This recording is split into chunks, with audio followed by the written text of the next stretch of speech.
Listo, buenas noches nuevamente a todos los amigos que se conectan a Hoja de Ruta Radio.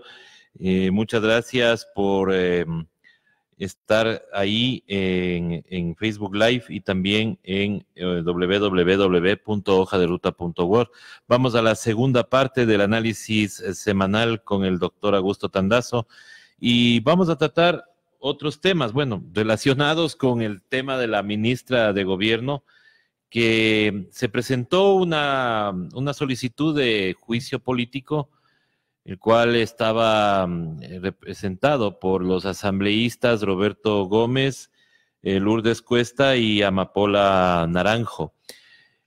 Al parecer, la Comisión de Fiscalización vuelve a tener el título de Comisión de Archivo, doctor, porque parece que no han visto nada de lo que se ha presentado, ¿no? O sea, le justificaron todo, inclusive el viaje en helicóptero quedará como un precedente para los nuevos ministros que podrán nomás utilizar cualquier cosa el Estado para sus vacaciones. A ver, muy bueno el enfoque de que esto crea un precedente. Este tema se lo veía venir. En algún momento diario El Telégrafo, le preguntó a Patricio Donoso, le creo, y le preguntó que si el juicio a María Paula Romo pasará, y esto le preguntó el 12 de septiembre del 2019. Y Patricio Donoso dijo, el acuerdo de la mayoría parlamentaria funciona bien. Clarito, ¿no? Clarito. Ahí hay un acuerdo, ¿no? Que hay que tenerlo presente para cuando los compadres se comiencen a hacer el show de que ya no se llevan bien, para de que ya no son tan compadres. Cuidado con que nos hagan el show después de que ya no están revueltos en el mismo plato. Y contesta Patricio Donoso sobre este tema: no es justo que sea sometido a un juicio político por el uso de un helicóptero. A ver, ¿pero acaso no firmó el decreto el presidente de la República con la firma de la ministra de Gobierno, destituyendo al general Espinosa de los Monteros por haber usado un helicóptero para trasladarse con su esposa desde Manabí a Quito? Así fue. Y está destituido, ¿no? Y está destituido. Y entonces, o sea, el tema de usar un helicóptero depende del cliente nomás. Porque ellos se fueron, y el uso de estas aeronaves, porque fue el Beechcraft y luego el helicóptero y todo eso, era para vacacionar en Casablanca. Y luego dice Donoso, en la asamblea se resuelven temas políticos. A ver. Se resuelven temas políticos. Vamos a poner un ejemplo. Cuando lo defenestraron y lo destituyeron a Vladimir Álvarez Grau, fue para las muñecas de trapo. En época Carlos, ¿cómo es? No, Galo. Acá, a Feroz Blum. Feroz Blum. Por las muñecas de trapo. O sea, cuando quieren sí, cuando quieren no. Claro. O sea, es un manoseo del tal enjuiciamiento político. Por eso es que no tuvo nunca sustento el enjuiciamiento político a los miembros del Consejo de Participación Ciudadana y Control Social, electos por el pueblo, que los destituyeron, porque es un tema político. Allá no hay razones jurídicas, no hay fundamentación, no hay motivación. Cuando la Constitución dice que todos los actos del poder público, todos, y la Asamblea Nacional también emite actos de poder público, tienen que estar debidamente motivados, porque si no son nulos. Y destituyen o no destituyen, depende del pacto. Pero ¿qué dijo Lasso sobre este juicio? Porque en algún momento se metió en esto Roberto Gómez Alcíbar, que es de Creo. Sí, de Creo. Y Lasso inmediatamente salió a desautorizarlo cuando quiso entrar en esto. Y dijo que es una decisión personal de Roberto Gómez y no de Creo el iniciar este juicio político, porque dijo que con ingobernabilidad no se resuelven los problemas, debe existir estabilidad democrática. Y luego dijo, yo no participo de palabras textuales de Guillermo Lasso, yo no participo de este espíritu piromaníaco de repartir juicios políticos como boletas de circo. Pero no reclamaban que en el gobierno anterior no había fiscalización. Pero es que ¿cómo le van a fiscalizar? Si una de las eventuales candidatas a vicepresidenta de la República de Lasso es la doctora María Paula Romo. Ah, bueno. O sea, ayer en el editorial de esta radio hablábamos justamente de ese peregrinar de la señora María Paula Romo por muchos partidos. Resulta que ahora ya posiblemente hasta ya se esté afiliando a Creo para ser candidata, ¿no? Ahora, hay cosas que la Asamblea hace y hay otras que deja de hacer, pero también hace cuando le conviene, como usted bien dice, cuando hay el cliente. Hay una acción de protección que solicitó la ex consejera elegida democráticamente en las urnas, la ex consejera Rosa Chalá, que esta acción de protección le permitía regresar al Consejo de Participación Ciudadana. Y resulta que la Asamblea desconoce eso, porque ellos le retiraron del cargo a una persona que es elegida democráticamente en las urnas. Y resulta que revocan la sentencia que favorecía también a Rosa Chalá y le votan al juez. A ver, este es otro caso didáctico que sirve para que la ciudadanía aprenda, porque estos programas son programas de educación política, para que el ciudadano aprenda a tener herramientas de análisis, para que no se deje sorprender. ¿Cuál fue el argumento de Rosa Chalá para lograr que un juez ordene su restitución al cargo de consejera del Consejo de Participación Ciudadana y Control Social? Porque ¿qué es lo que resolvieron para destituirla? La Asamblea Nacional. Dijeron, lo que pasa es que el Consejo de Participación, con esos 4 votos, incluyendo el de la señora Chalá, conformaron una comisión para revisar lo actuado por el anterior Consejo de Participación Ciudadana y Control Social, el Consejo de Trujillo. ¿Qué demostró la señora Chalá ante el juez que conoció la acción de protección? Que esa comisión jamás se llegó a posesionar, por lo tanto no emitió ningún juicio de valor y jamás presentó ningún informe. Eso no es una razón valedera como para decir que esa no era una razón como para destituirlos. O sea, conforman una comisión que nunca se posesionó, que nunca hubo, y nunca funcionó. Y entonces el tema inmediatamente ya tuvo ya la orden de restituirse, no le dejaron entrar ya a sus oficinas, intentó hacerlo, y el Tribunal de la Familia, Niñez y Adolescencia de Manabí conoce en apelación de esta resolución que se tomó por el juez, en este caso, juez constitucional, y le dice, el tribunal dice, comillas, este tribunal llama severamente la atención del juez por no haber valorado adecuadamente los descargos sustentados por los legitimados pasivos en esta causa. Sinvergüenzas, porque no es el tema de que por qué no atendió lo que dijeron la gente del gobierno, sino hay razones o no hay razones, y además dejen que los tribunales, que los juzgados actúen de manera independiente, porque hacen ese tipo de presiones e inmediatamente sale el Consejo de la Judicatura, nombrado por el Consejo de Trujillo, y lo destituyen al juez, con otra razón para no decir que es la misma, pero es lo mismo, lo sacaron al juez. Qué coincidencia. Entonces, ahora va a entender la gente cuando le decíamos, ¿para qué era la consulta del 4 de febrero del 2018? No era para que estás o no, 7 veces sí, ¿se acuerdan? No era para preguntarte que si estás de acuerdo con que prescriban o no los delitos contra niños, niñas y adolescentes, los delitos sexuales. Entonces toda la gente decía, sí, pero claro, sí. ¿Estás de acuerdo en que la gente sancionada por caso de corrupción no vuelve a ejercer un cargo público? Sí. Y así se fueron yendo, o sea, para el 7 veces sí. Y de pronto vino el gol con la mano y en offside. ¿Estás de acuerdo que se conforme un Consejo de Participación Ciudadana que evalúe las autoridades de control y decida quiénes sigan y quiénes no sigan y Y el pueblo, como ya se acostumbró al sí.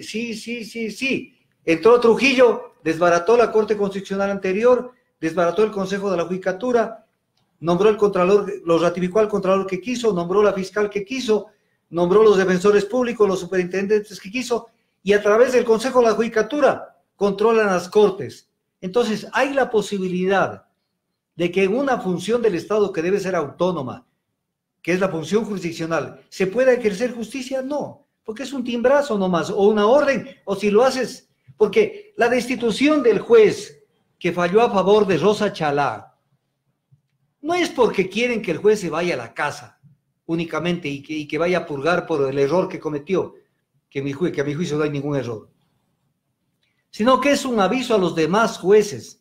El que se atreve a atender un pedido, una acción de protección en contra de lo que el gobierno sostiene, ya saben lo que les pasa. Entonces la gente termina por decir, ve, yo tengo que dar de comer en mi casa, a mi familia. Mañana le presentan una acción de protección a otro juez sobre otro caso. No va a fallar a favor de la persona y en base a lo que se dice, los documentos que constan en el proceso, los autos del proceso, todo lo que se ha actuado dentro de ese proceso. Sino que va a calcular y va a decir, a ver, ¿qué saco yo metiéndome a analizar este caso si mañana viene la gente de arriba y me vota? ¿Hay independencia de funciones? No hay. ¿Hay derechos humanos? No hay. ¿Se tomaron las funciones del Estado y los órganos de control? Se tomaron. ¿Hay un gobierno democrático? No. Hay una cuasi dictadura constitucional. Es lo que pasa.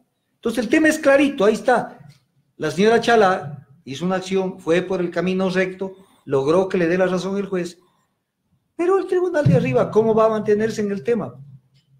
Entonces todo se va volviendo político, y al volverse político, hay un grado de inseguridad. Por eso que alguna vez que yo tenía un cuestionamiento en Ecuador TV, y me decía el periodista de ese entonces, me decía, pero doctor Tandazo, porque yo reclamaba por un tema. Me dice, porque usted no demanda ante las cortes. Le dije, ¿cuáles cortes? Las que están capturadas. Si no soy tan gil, pues. Hacer el show de poner para que ustedes me digan, pero verá que le negaron. Claro, pues negaron porque están muertos del miedo. Entonces es lo que pasa. Pero permítame hacerle al pueblo un recorderis, porque nos estamos acercándonos rápidamente al 28 de diciembre, al Día de los Inocentes. Día que se lo ha fijado para el 28 de diciembre, pero que deberíamos en el Ecuador hacer que se lo convierta en un día nacional de todos los días. Hay mucha ingenuidad en el país, mucho candor. Entonces, me estaba revisando el discurso con el que se posesionó el presidente Moreno el 24 de mayo del 2017 ante la Asamblea Nacional y en presencia de jefes de Estado y delegaciones e invitados nacionales e internacionales. Voy a leer 4 párrafos y ahí les dejo a ustedes, como en el ping-pong o en el fútbol igual, les paso la pelotita. Está en su cancha entonces, doctor. Pero les paso la pelotita. Yeah. En toda una vida, el programa de gobierno, pondremos especial énfasis en nuestros hermanos en condición de pobreza extrema, para quienes consideramos subir el bono hasta $150 mensuales. Luego dijo Moreno, por favor, lo digo claro, hasta $150 mensuales. Así fue nuestra promesa de campaña. ¿Les ha cumplido? ¿Les ha cumplido? Luego dijo, construiremos para ello, refiriéndose al tema habitacional, y dijo así con ese arte dramático, ¡ah, qué reto duro! ¡Ah, qué reto duro! 325,000 viviendas. ¿Ya las has visto las 325,000 viviendas? Y luego dijo sobre el mismo tema, de las cuales, o sea, de las 325,000 viviendas, 191,000 serán entregadas sin costo, o sea, regaladas, a familias en pobreza extrema. Y las restantes serán destinadas a aquellas que tienen una mínima capacidad de pago. Para que cada vez les voy a traer en cada oportunidad de los miércoles algo de lo que ofrecieron. Para que se recuerden, a ver si ahí que recuperan un poco de memoria. Y se den cuenta cómo les tomaron del pelo. Por eso es que en las elecciones hay que tener mucho cuidado. Porque mañana le prometen el oro y el moro, y el problema es que la ciudadanía tiene candidatos y se va por el que les promete más. No por la persona que es más seria y que les ofrece construir un país desde los cimientos, sino por el que les presenta cualquier babosada que no tiene sustento y por ahí se van. Entonces, sí valía la pena recordar un poco este tema. Bueno, doctor, la verdad es que ningún punto del programa del programa de gobierno que nos ofreció el señor Moreno se ha cumplido.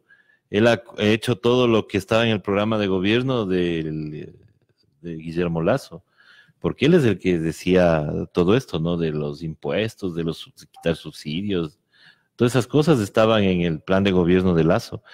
Doctor, quiero ir a un tema que usted conoce muy bien y quisiera que nos ilustre un poco con ese tema, porque mucho se habla de que, bueno, se va a vender Sacha, se puede vender Ispingo, todos los, algunos campos petroleros. Pero yo lo que quisiera saber es, ¿realmente Petroamazonas, Petroecuador son tan ineficientes, producen menos que las empresas privadas? Porque sí quisiéramos saber, o sea, ¿por qué esa desesperación? Bueno, sabemos que la desesperación es del dinero, pero ¿por qué la desesperación de desacreditar a estas empresas públicas? Y quisiéramos saber realmente cuál es la producción de ellos y cuál es la producción de los privados. A ver, ahí hay dos temas que no nos podemos confundir. Ya, doctor. Hay dos temas que nos pueden desenfocar. El uno es la eficiencia. Ya. La eficiencia en una empresa se mide fundamentalmente, pero hay otros factores también, pero fundamentalmente por costos. Pero obviamente hay una serie de añadidos, daño ambiental, interés social, inclusión de trabajadores, que sea intensiva de trabajo y etc. Pero fundamentalmente costos. Petroamazonas le cuesta producir un barril $17.24. Y por ejemplo, de las grandes productoras, como decir Agi, Andes, Repsol, les pagan más o menos $36 por el mismo barril. ¿Quién es más eficiente? Entonces, eficiencia, más eficiente es Petroamazonas. Petroamazonas. Ahora, produce más, es otra cosa. Eso depende de que le den los recursos económicos para que pueda levantar la producción, porque hay que hacer trabajos de workover, de perforación. O sea, no es un tema de que me duermo, pongo una hamaca y ahí sigue produciéndose. Hay que seguir incrementando el horizonte productivo. Entonces, en ese caso, tengo el siguiente dato, que es la última medición de producción de petróleo del Oriente. Petroamazonas está produciendo el 87.1% de la producción estimada. Porque no le da plata a finanzas, no porque es ineficiente. No le da plata a finanzas y porque le boicotean por la vía de las licencias ambientales. Y le boicotean la producción. Entonces está produciendo el 87% de lo que debió producir en este año. Si tomamos en cuenta con lo que planificaron, no, la caída es 220,000 barriles diarios de crudo. Es mucho más grande. Pero ¿qué pasa con las privadas? Las privadas debían producir este año 80,214 barriles, todas. Ya, todas en conjunto. Todas en conjunto. Y están produciendo $116,427. O sea, están produciendo el 145% de lo que debían producir. O sea, un 45% adicional. Nada más, claro. Entonces, ¿cuál es el razonamiento? Que ellos sí han tenido recursos para invertir y para levantar esa producción porque les conviene. El precio de los hidrocarburos, con esa tarifa tan grande que les dieron en el 2011, no ahora, en el 2011 les dieron esas tarifas sobredimensionadas. Han invertido más y están produciendo más. Pero esto me llama a la reflexión siguiente. Si había un estimado de producción de 80,000 barriles, pongámoslo en cifras redondas, y están produciendo 116,000 barriles. ¿Qué quiere decir eso? Que están produciendo más de lo que debían producir. Si el Contralor General del Estado se da cuenta de esto, debería Grosales, como hicieron con Singer. Exacto, esa sería la lógica, pues. Claro, en Singer le dicen, usted no debía producir más que esto. Y por lo tanto, una de las razones para perseguirlos, aparte del tema de la tarifa, que es una estupidez lo de la tarifa, una de las razones es, ustedes están produciendo más de lo que deben producir, y acá están produciendo el 45% más. ¿Por qué no aparece el Contralor Pablo Celí? Dice, vean con este cuadrito, si quieren yo les mando o manden a retirar, están produciendo más con esa lógica, que no es la mía, yo estoy de acuerdo en que produzcan más, no es la mía, es la lógica de la Contraloría. Por la que están llamados a juicios 15 personas. 15 personas están llamadas a juicio por esto. ¿Por qué no hacen el mismo análisis? Lo tienen en las narices. O acá no funcionan las matemáticas y la lógica. Acá sí pasa, pero allá no. Ha sido una irregularidad y un delito producir más. Cuando al Estado le interesa que tanto el Estado, su empresa pública, cuanto las privadas produzcan más, porque el Estado también recibe su renta. Entonces aquí tenemos un caso que nos puede ilustrar perfectamente cómo hay un doble rasero. Claro. Un doble No es rasero. persecución, pues, más que todo. Persecución a lo que supuestamente huela al gobierno anterior, ¿no? Así es. Y entonces, esos son temas que hay que mirarlos y que la ciudadanía tiene que aprender a tener herramientas para que puedan mejorarse, mejorar su capacidad de análisis, porque todos los días estamos rindiendo un examen a nuestra conciencia, todos los días. O sea, estamos en el tema. El 99% cree que conoce las materias, no es cierto. No están en los temas, o están superficialmente en los temas. Y cuando alguien les recuerda de vez en cuando algo, se les mueve el piso y comienzan a lanzar adjetivos. Porque como no entienden lo que pasó y no tienen memoria, entonces de pronto nos atacan a veces en determinadas redes. O sea, nosotros no tenemos la culpa. Yo no tengo la culpa de que han cometido, pero vamos a poner un ejemplo. La Liga Deportiva Universitaria no fue campeón porque le ganó el Delfín. Nunca se ha visto que un equipo, o pocas veces se ha visto que un equipo no meta 4 penales de 5 penales que debía patear. Si mañana analizamos cada penal, cómo lo toparon, nos van a decir que somos odiadores de la Liga. No, solamente estamos poniendo en evidencia que no lo hicieron bien. Entonces, eso pasa también cuando uno ve los gobiernos anteriores, no solamente el gobierno tras anterior, sino todos. Y uno dice, estamos heredando errores tras errores, horrores también. Pero a mí, lo único que me interesa de la ciudadanía es que a mí me contradigan con razonamientos. A mí que me digan, por ejemplo, si yo digo una cosa, doctor Tandazo, usted no está en lo cierto por esto. Pero no, es que usted ya está atacando al líder, al no sé quién. No, si eso no es eso quería preguntarle, doctor, porque hoy en la mañana que usted estuvo en una radio colega, Radio Majestad, con el colega Fabricio Vela, veíamos en las redes sociales que le decían a usted, porque una parte usted estaba citando algunos errores del gobierno anterior. Entonces, mucha gente le decía que usted era un odiador, justamente lo que usted acaba de decir, y que no reconocía los méritos de Rafael Correa en el gobierno en los 10 años anteriores. A ver, yo estoy dispuesto a reconocer los méritos de todas las personas, de todos los actores, no solamente nacionales, sino internacionales. Pero también es una obligación señalar, no de manera permanente, ya como una práctica habitual, estar dale, pero que sí se jalaron. Hay cosas que, a ver, les voy a decir esto, a ver, a la gente de la Revolución Ciudadana que me esté escuchando, saquen papel y lápiz, pero no insultarán, solamente darán razones. El Tratado Bilateral de Protección de Inversiones con Estados Unidos, que es un tratado írrito, porque viola la soberanía del Ecuador, cambia el derecho público, facilita el arbitraje internacional con el cual nos despojan y crean un régimen de impunidad a favor de las transnacionales. Ese tratado feneció el 11 de mayo del 2007. Feneció.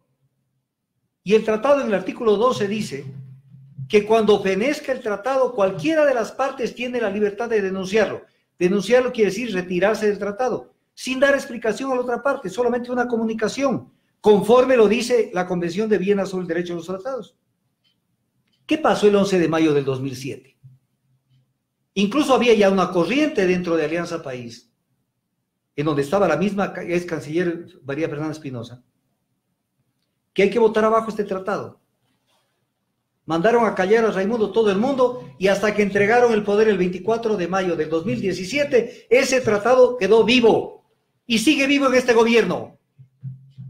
Esa es una herramienta de la que se han servido muchas empresas internacionales para destrozarnos. Cuando piensen en el tema, por ejemplo, Chevron, ahí se aplicó el Tratado Bilateral de Protección de Inversiones para dejar sin la remediación al oriente. Cuando se aplicó al caso Oxy para lograr sacarnos esos 1.100 millones de dólares, se aplicó el Tratado Bilateral de Protección de Inversiones. Para aplicar el tema del IVA petrolero, lo mismo. y lo dejaron vivo. Entonces, que se durmieron, no sabían. Y así hay temas. Otro ejemplo. Se presenta el caso de Brecht, San Francisco. Y en vez de llamar a arbitraje internacional ese momento, con la sede en Ambato, porque eso se pactó en el contrato, que cualquier divergencia se resuelva en arbitraje ante la Cámara de Comercio de Ambato. Esto está pactado en el contrato. Contrato firmado de épocas muy anteriores. En vez de hacer eso, que era lo correcto, se hicieron dos cosas. Una, lo demandaron al banco que financió San Francisco. Cuando las fallas eran constructivas, el banco no falló. El tema era la demandarlo a Odebrecht. Y lo demandaron al BNDES de Brasil. Era, como yo decía en su momento, como demandarlo al carpintero que hizo la cama donde se cometió el adulterio. ¿Cómo lo llaman ustedes? A ver, si me contestan, contéstenme con razones, pero no con adjetivos. Y luego, cuando se dictó el decreto, en esos mismos días, voy a ponerles un ejemplo. Si alguno de ustedes que está ahí tras en el internet me dice, doctor Tandazo, quiero que sea mi abogado, tengo un problema, una empresa me estafó, me pagó con un cheque en cuenta cerrada, me hizo firmar un papel y en concreto me perjudicó. Yo como abogado, lo primero que tengo que hacer es no dormirme y poner inmediatamente, pedir a un juez medidas cautelares. Medidas cautelares personales y reales. ¿Cuáles son? La primera, prohibición de salida del país. De la persona que le perjudicó para que no se haga humo, pues. Prohibición de salida del país. Tengo que obtener de un juez rápido. Y dos, prohibición de enajenar bienes. Para que no venda lo que tiene, para que pueda responder con algo. ¿Qué pasó con Odebrecht? ¿Acaso no dictaron el decreto expulsando del Ecuador a la gente de Odebrecht para que no responda? Entonces explíquenme. De eso podemos hablar 500 casos. No es el momento, porque es el momento de la unidad, como pasó en Argentina. Alberto Fernández fue un crítico del gobierno de Kirchner y de la señora Fernández, de Kirchner. Pero tampoco se vengan a dar de monjas de la caridad. Y ha sido todo impoluto y todo fue una maravilla. Sí, se hicieron una cantidad de obras, muchas de ellas con préstamo. Cuando teníamos el dinero en la ley del FEISEG, que derogaron la ley del FEISEG con la complicidad de la Asamblea Constituyente. Porque era para utilizar los fondos del campo del Occidental para esos fines. Ya hubiéramos tenido refinería, ya hubiéramos tenido los 8 proyectos hidroeléctricos, pero sin deuda. La crisis del Seguro Social, porque no se pagó la plata a tiempo, el 40% de obligaciones que tenían que pagarle al seguro. Entonces fue ahondándose la crisis. ¿Quieren oír más? Pero no vengan a decir odiador. Pero además, pase el tiempo. ¿Cuál es nuestro escenario en el 2020 como país? Yo no soy de la derecha. Nunca lo he sido ni lo seré. Tampoco estoy de acuerdo con las transnacionales ni la política internacional que nos afecta. ¿Cuál es nuestra alternativa? Primero, miremos si la Revolución Ciudadana puede llegar al poder. Porque uno abre las redes sociales y ya viene Rafael Correa, mañana ya está aquí. Volverá al país con 26 procesos abiertos. Y segundo, ¿tienen partido político? No tienen. ¿Tienen movimiento político? No tienen. Tienen el movimiento del señor Espinel, que eso pende de un hilo. Porque el señor Espinel está preso y ratificada su sentencia para 10 años. Y mañana él quiere pedir alguna medida de que les rebajen la pena y se le puede ocurrir no permitir que se inscriban candidaturas. No tienen ni partido. Crean esta concertación patriótica nacional con el doctor Eduardo Franco Loro y dice, unámonos la izquierda. Tenemos que unirnos contra el neoliberalismo. De acuerdo. De acuerdo. Yo lucho contra esas formas de depredación de nuestra sociedad y de nuestra economía. Pero ¿qué dice luego? Bajo los principios y doctrinas de Rafael Correa. Entonces unámonos bajo él. Entonces volvemos a pensar que en el Ecuador tiene que haber mesías. O sea, cuando en una organización solamente se piensa que una persona es la que puede manejar una tendencia, eso es terrible. Y ese ha sido el gran problema de muchos países. ¿Qué pasó con Libia? Gaddafi llegó y pensó que era para toda la vida y ya sabemos dónde terminó. Fidel Castro manejó 48 años Cuba. Me van a decir que lo hizo bien, que lo hizo mal. No entro a ese tipo de análisis. ¿Pero qué quería decir que él manejaba Cuba 48 años? ¿Que él era el único que podía manejar? No había más cubanos, los demás tenían menos neuronas. Ahora en Brasil solo se piensa en que tiene que volver Lula.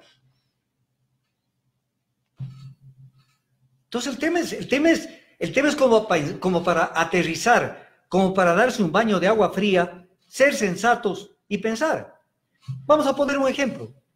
La prefecta Paola Pavón, yo no soy militante de la Revolución Ciudadana, y soy una de las personas que más he argumentado jurídicamente a favor de Paola Pavón y de Virgilio Hernández, porque me parece una injusticia, una canallada que los tengan presos. Ella llegó a la prefectura con el 21.7% de los votos de Pichincha. ¿Cuánta gente de la Revolución Ciudadana está en las calles pidiendo su libertad?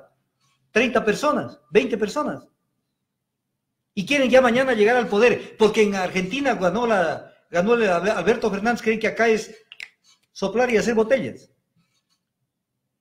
A mí me cuesta decir esto, pero no tengo otra alternativa, porque a la gente hay que sacudirla y decirle aterricen, aterricen. Hay que buscar cómo la tendencia se salva. Y claro, dentro de la Revolución Ciudadana hay gente valiosa y hay de la otra también. Y hay gente valiosa. ¿Cómo no podemos decir que no hay gente valiosa ahí? Pues no quiere decir que nos manejemos bajo el mismo esquema y un esquema que no se lo ve viable en términos prácticos.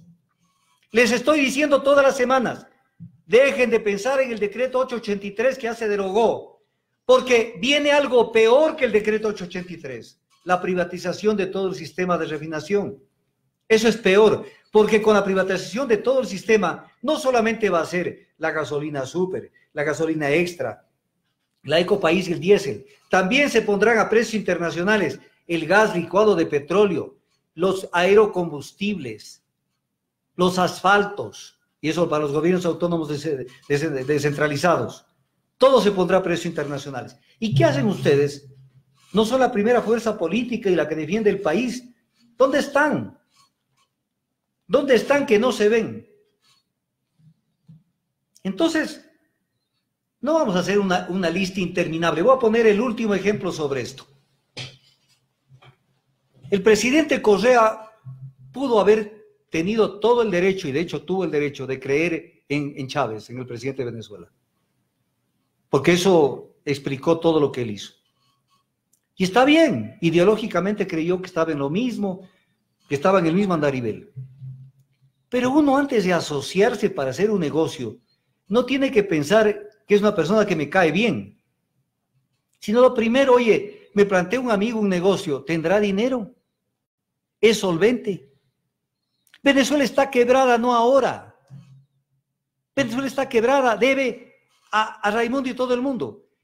Solo PDVSA debía 50.000 millones de dólares por los años 2007, 2006, 2008. Y el gobierno de Venezuela unas cifras espeluznantes. Tanto no tenía plata PDVSA que se le incendió el complejo de Paraguaná, que procesaba 350.000 barriles de crudo, por no tener dinero para mantenimiento. Tenía plata para construir una nueva refinería, y sin embargo lo eligieron como el socio estratégico para el Aromo. Error craso, craso. ¿Y cómo me van a razonar? Que soy odiador, que le odio a Chávez de pronto. Errores crasos, se eligió mal al socio. Y esto nos generó que todo se construyan las obras tempranas y nos quedemos sin la construcción de la obra básica. Entonces todo eso es importante. Es importante ver hacia atrás para no repetir los errores, no para condenar, pero sí para tratar de decir, esto no puede ser. Por ejemplo, se cayó el precio del petróleo en 2008 a precios increíblemente bajos. Se me ha de parar las antenas y decir, oye, es un aviso de que tengo que ponerme mucho más cauto con las cifras del presupuesto, de la ejecución del presupuesto, porque si no voy a entrar en un tren de endeudamiento enorme. No pararon. O sea, el presupuesto del Estado siguió creciendo y el precio del petróleo cayó. Se volvió a recomponer y volvió a caer. Entonces tengo que tener su olfato de lo que está pasando y estirar los pies hasta donde me dan las sábanas. Entonces todo eso había que hacerlo. Y en elección de su gente incluso, para un poco incluso decirles algo que yo lo dije antes, pocos días antes de que gane las elecciones del presidente Moreno. Me preguntó un periodista de Radio Sonorama, nombre y apellido, y me dijo, ¿cómo ve usted si ganaría Lasso y si ganaría Moreno? ¿Cómo lo ve al país? Y le hice un análisis, 30 de marzo del 2017. Y cuando me tocó hablar de Moreno, le dije, será el principal contradictor de Correa.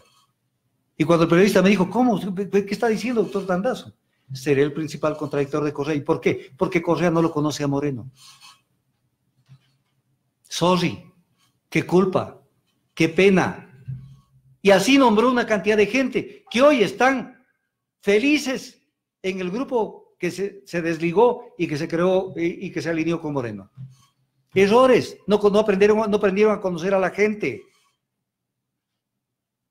No crearon organización social, porque cuando hay un proyecto hay que tener activada la organización social. Cuesta trabajo que esa organización social se active, porque la desactivaron. Y así podemos hablar, no es el tema de esta semana, pero con los comentarios de hoy de mañana me van a obligar a hablar de los 10 años anteriores. Y yo sí conozco de lo que ha pasado en este país. Y lo único que pido a la gente es que razonen y que me den razones, no que insulten. Yo estoy preparado a insultos de todo tipo, especialmente los que vienen de los trolls, que es facilísimo darse cuenta cuál es un troll. Cuando aparece un troll uno lo busca, por qué opina o quién es y no existe. Hay formas de identificarlo, no existe. Entonces, insultos me resbalan. Por si acaso, vayan otra vez con los insultos. Razones. Yo estoy jalado en algo, díganmelo. Díganmelo. Me van a decir, pero que se hizo obra. Sume el total de los ingresos de los 10 años y dígame cuánto se invirtió. Y dígame si hubo una verdadera planificación en eso. ¿Se planificó las cocinas de inducción? ¿Tuvieron éxito? No se trabajó el mercado. Fue una cosa que le salió del estómago y cayó con su propio peso. Le vendieron la idea al Ecuador de que había una transformación de la matriz energética y no había tal transformación de la matriz energética, sino de la matriz eléctrica. Apenas mejoraron 4 puntos dentro del 100% del consumo energético. Hoy dependemos del 87% del consumo energético de los hidrocarburos. Y estuvieron a punto de recibir 3.600 millones de dólares por todas las reservas del ITT. Que eso hubiera sido un crimen.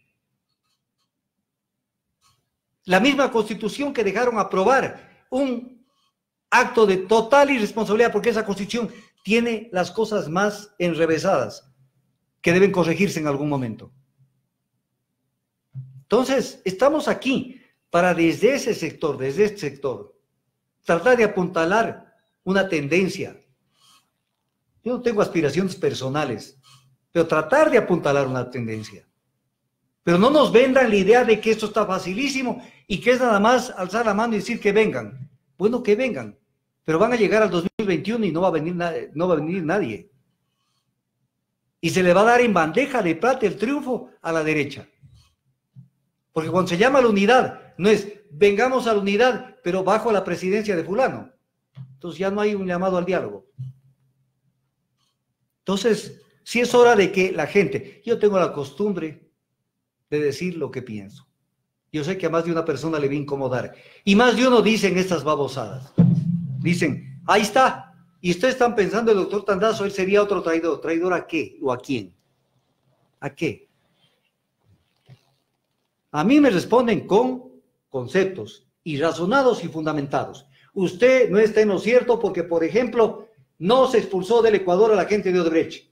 Entonces yo me veo obligado a traerles el decreto, ponerles en las pantallas y decirles, aquí está. Error, que además el presidente no podía expulsar. El único que puede prohibir la salida del país o cualquier cosa que tenga que ver con la movilidad es un juez, no el presidente. Entonces, armémonos porque se viene el 28 de diciembre. Hoy además un día muy especial. Tal vez ya la noticia esté en los medios, ya haya llegado el cable, pero hoy se reunía el directorio del Fondo Monetario Internacional para ver si aprueba o no aprueba el examen que le mandaron a hacer, el deber que le mandaron a hacer el Ecuador con la ley de simplicidad y progresividad tributaria y todo lo que les ofreció el ministro de Finanzas. Si hoy aprueba el Fondo Monetario, suma más deuda, porque no es que no suma deuda, pero hay para pagar los 13º sueldos. Entran 498 millones de dólares. Y si no... Y las indemnizaciones de los despedidos en las últimas semanas. Y sigue. De eso también, para la próxima semana les traigo toda la creación de nuevas fuentes de trabajo que iban a crear el gobierno de Moreno. Entonces es el tema. El tema es robustecer el empleo, no robustecer el pago de bonos. Ese no es el tema. Es generar empleo, es aplicar la Constitución en lo que hay que aplicar. Privilegiar la inversión nacional, no la inversión extranjera. Si usted saca un papel y hace una lista de los principales contratos firmados en el Ecuador, han sido generalmente firmados con empresas transnacionales. Y en obras que las pudo haber hecho una empresa nacional. Eso es típico del Ecuador. Por ejemplo, la línea de Harbin, la interconexión entre Coca-Cola, Sinclair y el Sistema Nacional Interconectado, eso lo pudo haber hecho perfectamente una empresa nacional o un consorcio de empresas nacionales. Tenían que hacerlo los chinos. Vaya a preguntar usted por qué. Entonces, ¿había un nacionalismo real? No, se ahorró esos dineros para que en vez de que cueste X cantidad, cueste un 70, 60% de ello. Y ahora vino lo mismo de lo mismo. Y soy la primera persona que en este gobierno comenzó a verles las pecas y decirles, esto no camina bien. Y si vendrá el próximo gobierno, igual haré crítica constructiva. ¿Cómo puedo estar de acuerdo con las monetizaciones y las ventas de los activos? No. Pero me despido solamente dejándoles, ya no les voy a decir mucho, ya para que se tranquilicen. Vayan a tomarse un agua de toronjil. Pero recuerden el año 2016, 2015, 2017. Y ya les voy a sacar en las redes sociales. También iba a comenzar la venta de activos. Se quedaron ahí con la lista de lo que iban a vender. ¿Sí se acuerdan? Ahí había una cantidad de empresas que se iban a vender. Entonces, cuidado con pensar que las cosas son solamente el color que ustedes las piensan. Así es que muchas gracias por habernos atendido y esperemos que con las mismas ganas nos veamos el próximo miércoles. Doctor, pero no le voy a dejar ir sin antes tratar este tema de que el día de hoy asomó un director regional de Odebrecht aquí en el Ecuador a decir que poco más, a rogar que por favor les paguen los 120 millones porque Odebrecht va a colapsar. Aquí tampoco es que se les ha juzgado a ellos por toda la trama de corrupción que ellos mismos provocaron. Es más, el procurador quería negociar con ellos para que puedan seguir trabajando. Es que verá, cuando hay una empresa nacional de por medio, esto es parte de la idiosincrasia del Ecuador. Si hay una empresa nacional de por medio, no le dan la mínima oportunidad de la defensa, le ejecutan garantías, le persiguen y cae todo el mundo y la destrozan. Pero si es empresa internacional, el diálogo, la mesa abierta, vamos a intentar encontrar soluciones. O sea, eso es muy típico del ecuatoriano. Pero viene un tema que les quiero recordar de Odebrecht. A ver, aquí hay un tema que es el capítulo 2 de lo que acabé de hablar. Que me tira la lengua, usted es el responsable, no yo. La gerente de Hidropastasa, el nombre no lo recuerdo, pero les puedo traer para la próxima entrevista. La gerente de Hidropastasa, que era Hidropastasa, la contraparte en la construcción de la central San Francisco. La gerente de Hidropastasa dijo el perjuicio de Odebrecht asciende a 250 millones de dólares. ¿Cuánto le cobraron de los 250 millones de dólares? ¿Cuánto les perdonó el contralor de ese entonces y todo el mundo miró para otro lado? ¿Cuánto? Y ahora piden el vuelto, piden 120 millones de dólares Odebrecht, que es por el tema del poliducto que no les han pagado. Pero además, con una amenaza. Si dice que si Odebrecht colapsa, se caería la cooperación de José Santos. ¿Qué es la cooperación de José Santos? José Santos es el que abrió la boca y dijo de las comisiones que habían pagado, que no habló de todas, porque hay casos de los que nunca habló. Del Metro de Quito nunca habló. Nunca habló del caso Merizalde, tampoco habló, y de otros casos y otros contratos. No habló. Pero si no, se va a callar José Santos. Pero el tema no es se calle o no se calle José Santos. Si hubo sobornos y hubo cohecho, se tiene que sancionar al cohechador y al cohechado. Y entonces con estos acuerdos, así se llaman, no es un nombre que yo me invento, acuerdos de leniencia, firmados con todos los gobiernos de Brasil, con todos los gobiernos de América Latina, donde estuvo Odebrecht. No se topa a la gente de Brasil, solo los guandungos del Ecuador van a la cárcel, cuando aquí tiene que estar preso el cohechador también. Entonces aquí no hay justicia. Pero además, este señor, director regional Mauricio Cruz López, director regional de Odebrecht, dice algo que es otra tomadura del pelo a la cual ya se hizo en el anterior gobierno. Dijo, o que nos den también la oportunidad de volver. Eso Odebrecht viene por el vuelto. Ya vino por el vuelto después de lo que hizo con San Francisco. ¿Saben cuántos daños tuvo la central San Francisco? Que fueron auditados. 253 daños tuvo la central. Esa fue la gran obra de Odebrecht. Y pese a eso le bajaron las glosas, la Contraloría, le facilitaron la reducción y le dieron nuevos contratos. ¿Cuánto pagó? Se dice que pagó alrededor de 50 millones, de lo que la gerente de Hidro Pastasa dijo que el perjuicio era 250 millones. Y aquí otra perlita. La Junta Directiva de Hidro Pastasa aprueba con los informes donde constaba los daños de la central, que se entreguen las notas promisorias al Banco de Desarrollo de Brasil. ¿Qué son las notas promisorias? Los pagarés. Y después de que le entregan los pagarés, demandan ante la Cámara de Comercio de París, Cámara de Arbitraje del Comercio de París, que no se le permita al BNDES cobrar. ¿Y para qué le entregaste los pagarés? ¿A quién le tomaste del pelo? ¿A quién le tomaste el pelo? Yo por lo menos no soy pendejo. Es el problema del Ecuador, el candor y la ingenuidad. Entonces, aquí está Odebrecht. Y no hay nadie que lo coja de donde sabemos a Odebrecht. Como no hay nadie que los coja de donde sabemos a otras empresas. Ahí está Gurley Parsons, que es la que gerenció el proyecto de Esmeraldas. Gerenció, porque el que verdaderamente gerenció no fue Carlos Pareja Llanoseli. Fue la compañía Gurley Parsons. Gerenció y fiscalizó. ¿Y quién era el abogado de Gurley Parsons? ¿Quién actuaba detrás de Gurley Parsons? El actual Procurador General del Estado. Y están en los temas. O solamente están pensando que déjenlo volver, como se decía de Abdalá. Y ya está solucionado el problema. En este país nos hace falta cumplir los deberes, investigar, conocer, profundizar, entender, dialogar. No insultar, dialogar. Enterarse, llegar a conclusiones, organizarse, tomar partido. Tomar partido, ¿qué quiere decir?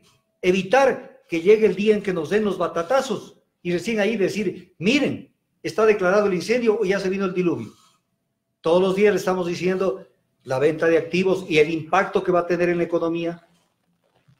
El tema de la refinación, no le paran bola. Y todo el mundo está pensando, no, pero además, qué buena la lucha de los indígenas.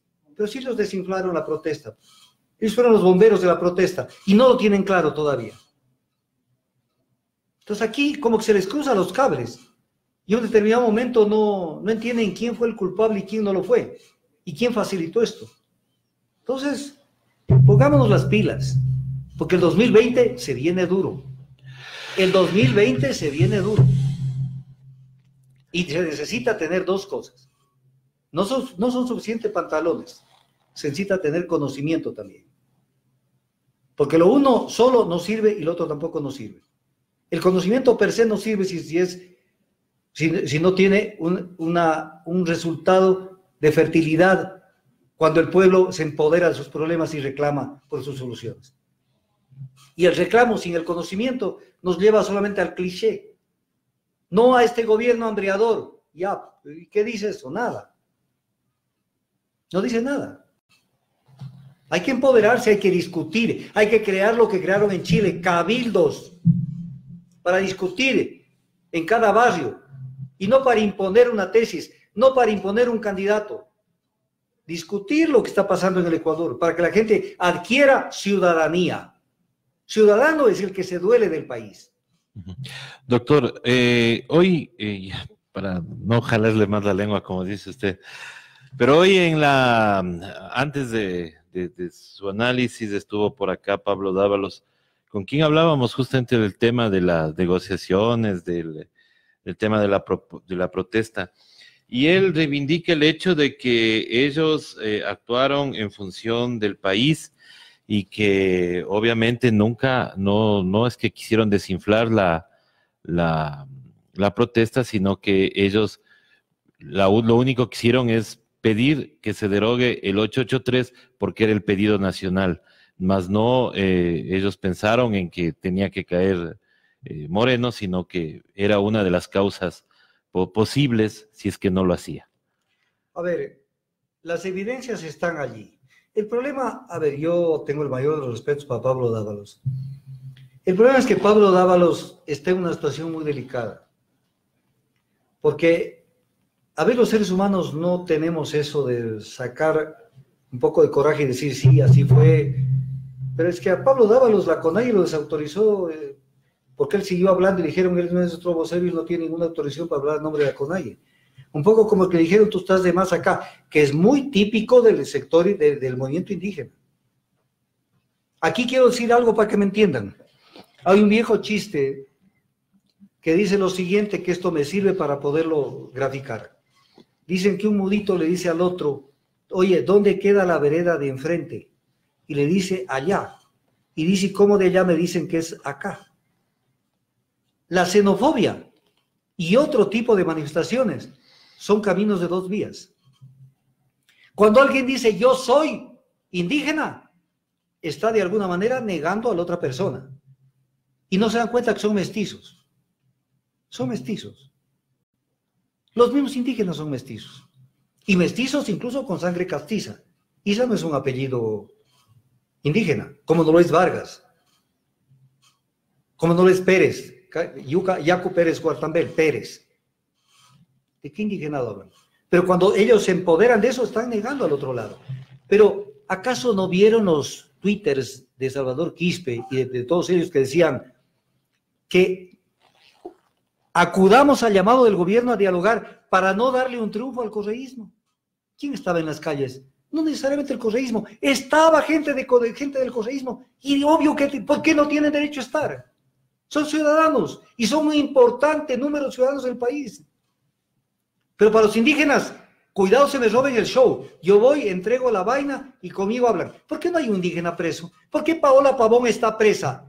¿Y por qué Jaime Vargas no está preso después de todo lo que dijo? No quiero repetir, porque no quiero meterme en líos. Pero después de todo lo que dijo, él no está preso. Entonces, como que las relaciones no son malas. Mientras tanto acá, al que levantó la cabeza lo cortaron. Caso Paola Pavón, un caso típico. Entonces, ellos tienen eso. Y obviamente Dávalos, ¿qué va a decir Dávalos? Ellos no tenían una posición excluyente, tenían una posición excluyente. La CONAIE sacó un comunicado, que lo tengo yo y lo tengo publicado en el Facebook y en el Twitter. Sacó un comunicado, la CONAIE, donde decía que ellos el sábado se mantuvieron dentro del ágora de la Casa de la Cultura y que ellos no salieron de allí. ¿Qué le estaba diciendo al gobierno? Los responsables de las protestas no somos nosotros allá. O sea, ellos partieron, ellos lograron sensibilizar a los medios y al gobierno diciéndoles, nosotros somos harina de otro costal. Pero aquí me despido, ya permítame despedir. Ya, ahora sí. Con esto, mire la ingenuidad de la gente. O sea, cada día que yo veo redes sociales, abro los periódicos, hay muchas personas que sacan mala letra y sacan 0 sobre 10.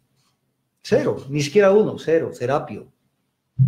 Por ejemplo, ha habido un debate o una entrevista mixta entre el señor Isa, Leonidas Isa, y Fabricio Villamar, con quien no me une ningún tipo de amistad, de ningún género.